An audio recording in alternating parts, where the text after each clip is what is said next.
Բարև ձեզ հարգելի ընկերներ, շատ կարճ կուզենամ անդրադառնամ 3 հարցի, մեկը մեր եկեղեցու մասին, երկրորդը մեր եզդի եղբայրների մասին եւ նրանց հանգամանքը օգտագործելու եւս մեկ անգամ մեծ արվեցացնելու պետականությանը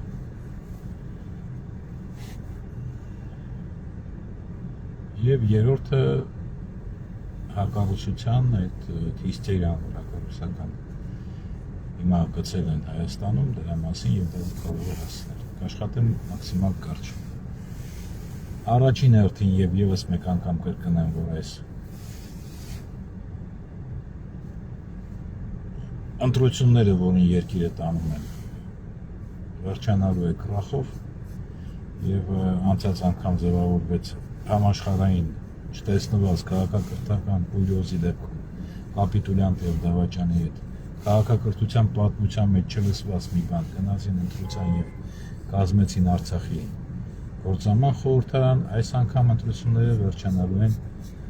քանի որ Հայաստանի միակ իշխանությունը խորհրդարանն է եւ ոչ թե Նիկոլը, եւ եթե լիներ նույնիսկ 1000 Նիկոլ, առանց այդ խորհրդարանի լեգիտիմացման նրա գործողությունների խորհրդարանը ընտրեն նրան եւ նա ընդամենը գործակատար է։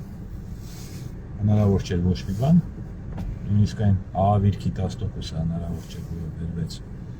Հայաստանի գլխին, եթե չլիներ այս դեգեներատ, այս օկուպացիոն, այս կալաբարանտ խորհրդարանը իր բոլոր 3 ֆրակցիաներով եւ այս ընտրությունները ուղղակի նրա համար են, որպեսզի այդ Արցախի գործաման խորհրդարանից տեղատվողներից նույն կազմով համարյա կամ որոշակի փոփոխություններով տեղափոխվեն եւ աշխատեն արդեն այն կապիկությունները անեն արդեն նոր Հայաստանի գործաման խորհրդարանը։ Վերջացրինք, սա երկրորդը։ Հայկական էլիտայի, լայն վերցրած էլիտայի մեջ, բարձր էլիտայի մեջ մենք ունենք այս պահին միայն հոգևոր աշխարհում իսկական տղամարդիկ։ Դա մեր վեհապարն է, որովհետև այն գազանաբարո, այն հսկայական, այն անհնարին ճնշումների տակ, որ այդ մարդը դիմանում է, միայն կարող է իրական տղամարդը, իրական հավատով լցված մարդը դիմանալ։ Եվ սա բերում է այն համոզմամբ, որ իրականում վեհապար կարելի է դառնալ միայն Աստծո կողմից օգտագործելով։ Եվ դա հաստատ այդպես է։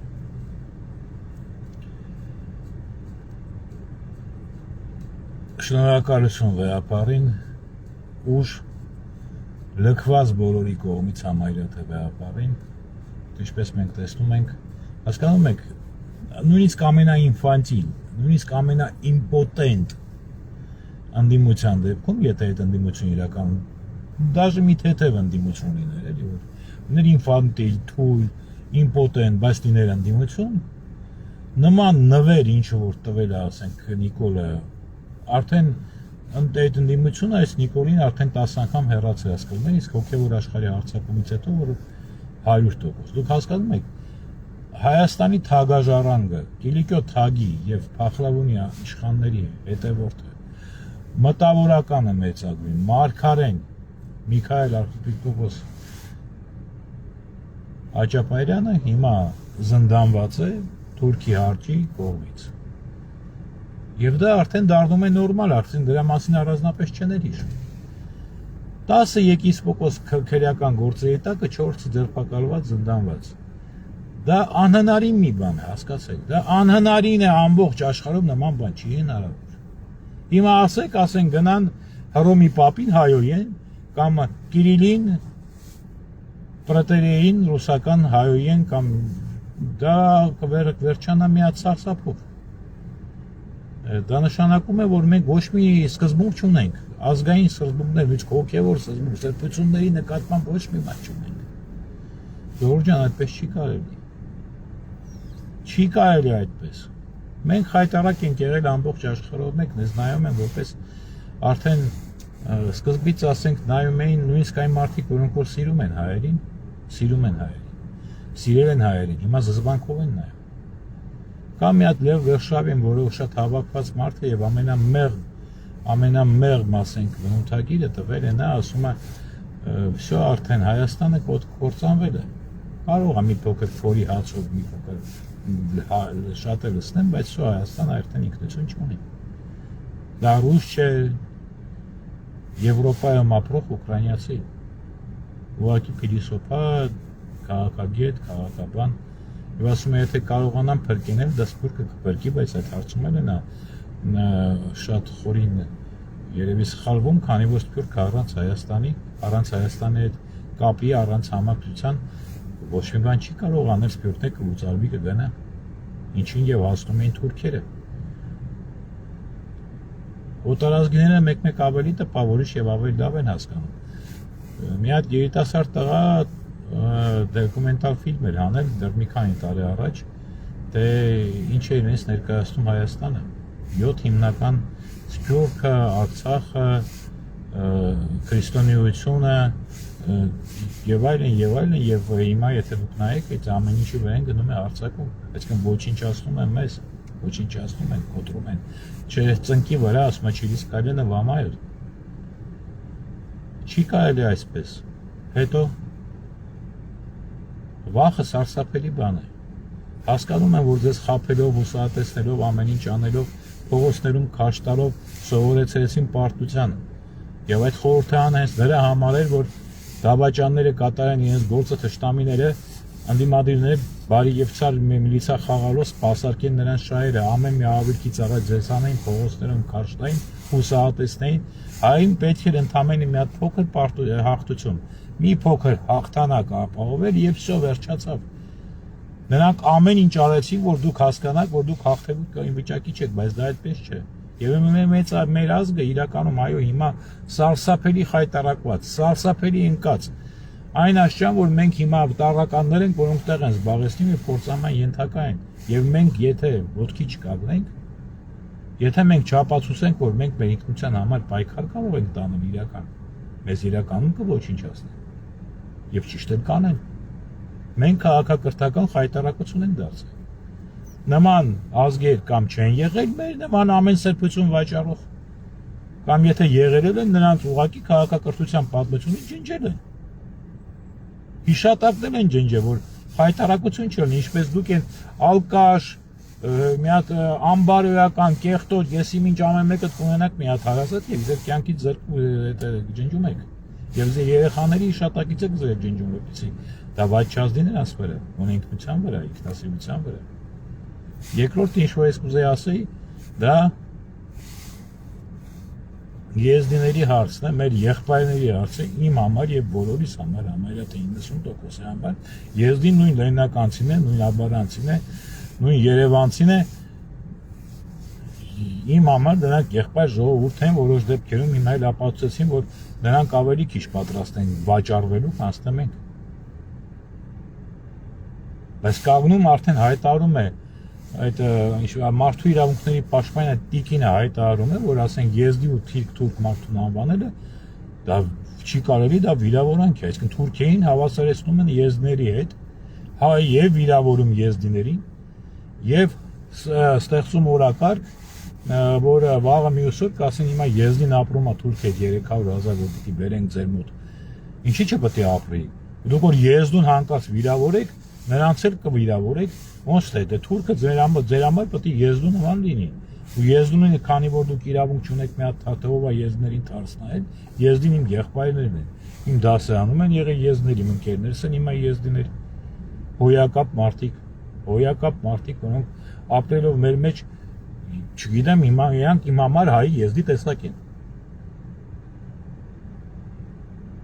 Հայաստանի բնակության, Հայաստանի նորագույն պատմության, Հայաստանի անփոխարինելի մեծ Սարդարապատից Արցախի հաղթանակով սկսված։ Եվ նույն այդ ժամանակ, երբ որ այդ տագերը, այդ իրանմթե մարդու իրավունքների Նիկոլի Պաշտպանը, դավաճանության ապահովողներից մեկը ապահովիչներից, նման հայտարարություն անում, նույն ժամանակ կոնգրես է գնում բոլոր ազգերի մեջ է տականքներ կան փողով գնված կամ շանտաժի ենթարկող գտել են մի քանի հատ եզդի Եվ Ադրբեջանում կոնգրեսներ են կազմակերպում, թե ինչպես սարսափել են եզներին վերաբերում Հայաստանում, որ վախենում են իրենց դպոս գնալ։ Եվ ով է ձայնանում սրա մասին։ Այդ նույն ընդդիմաբույսակները, այդ ֆրակցիաները, որոնք լեգիտիմացնում են եւ ընտրում են Նիկոլին։ Ուր են դրանց խոսքերը սրա մասին։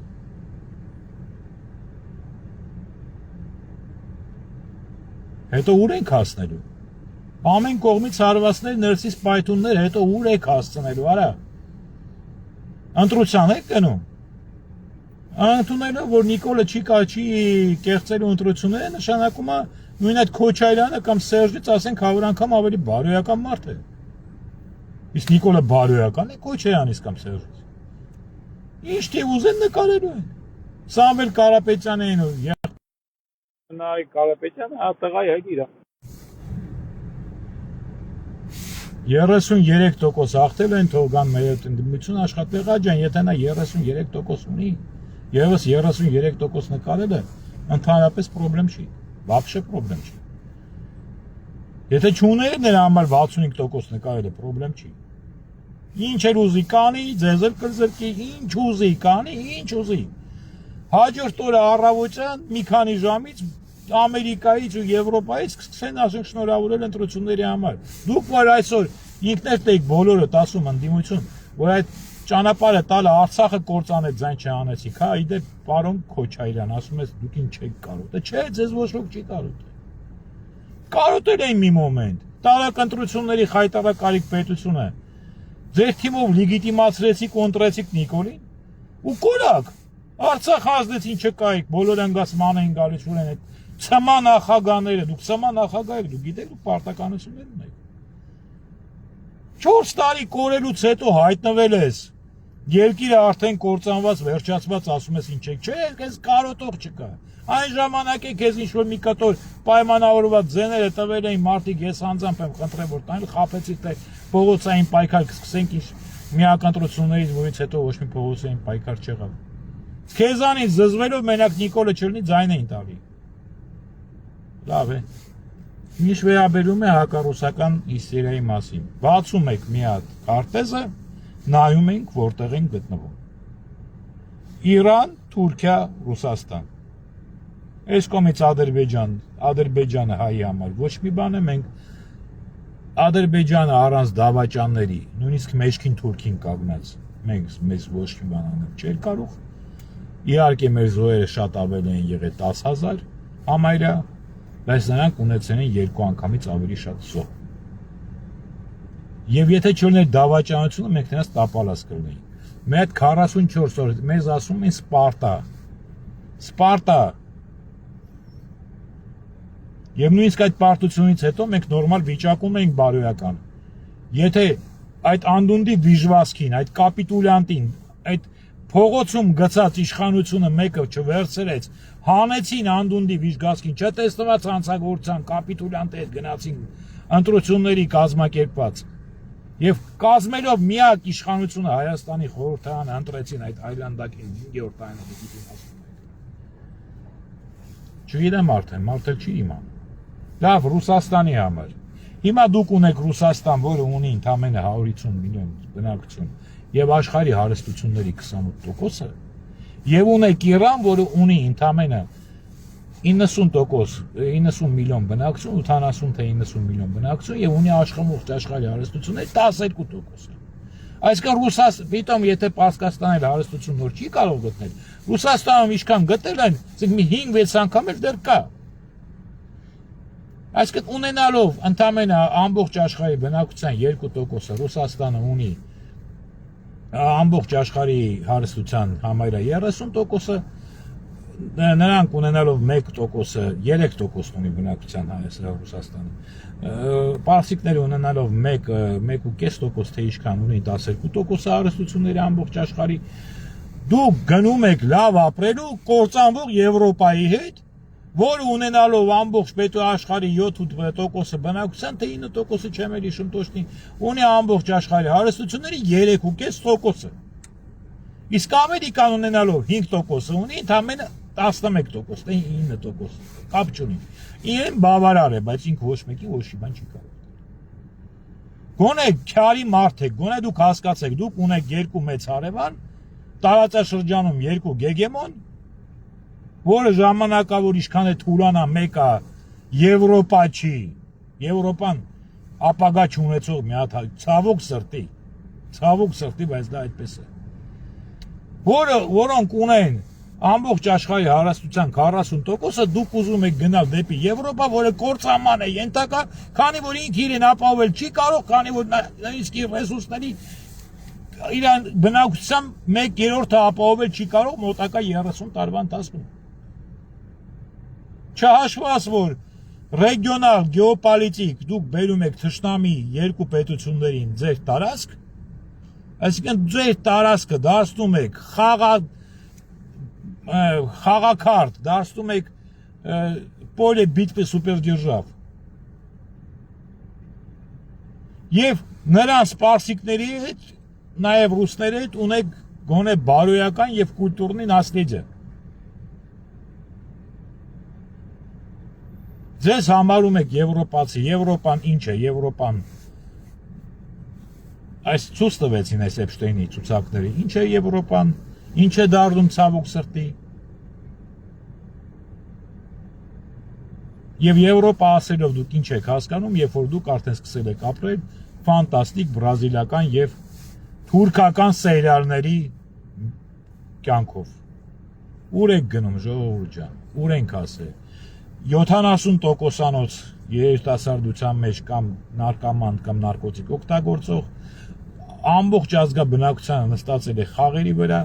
ախր ձեր մեջ մենակ հայությունը չեն կոտրում, մենակ մաշտոցը QR կոդ չի դառնում ու եկեղեցուն չեն կործանում, մենակ հոգևորը, ձեզ մարդկային էությունն են, ձեզ սարքում են դեգեներատ։